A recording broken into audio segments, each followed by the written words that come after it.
Today we will discuss about coordination. Cerebellum is the major organ concerned with the coordination. The classification is vertical and horizontal. Coming to the vertical classification of cerebellum, there is vermis, paravermian region and lateral zone. Vermis consists of fastigial nucleus. When there is a lesion in the fastigial nucleus or vermian area, you will get truncal ataxia and titubation. When there is a lesion in the lateral zone, that is dentate nucleus, you will get limb ataxia. When there is a lesion in the paravermian zone, you have the nucleus interpositus, where you will get the features of mixed features of vermian lesion and a lateral zone lesion. Coming to the horizontal classification, we divide the areas in the cerebellum into archicerebellum, paleocerebellum and neocerebellum. Archicerebellum, you have the flocculonodular lobe.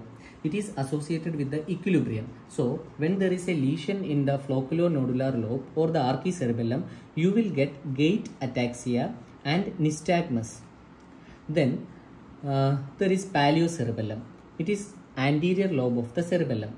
It is mostly associated with the posture and tone. When there is a lesion in the paleocerebellum, you will get a gait ataxia without nystagmus.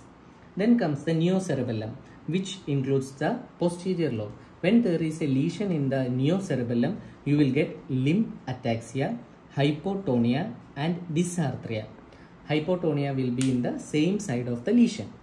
Now, we will discuss about the cerebellar peduncles, which all are the tracts that the cerebellar peduncles carry.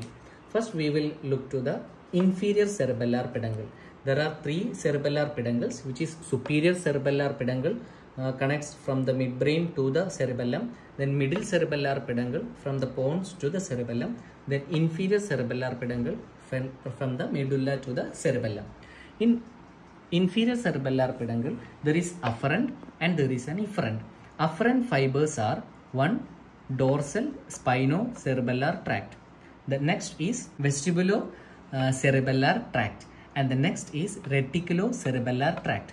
The efferent tract is cerebellovestibular tract.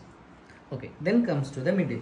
In middle, there is only afferent fibers. The afferent fiber is cortico-pontocerebellar fibers. There is no efferent in the middle cerebellar peduncle. Then comes the superior cerebellar peduncle. There is afferent, there is efferent.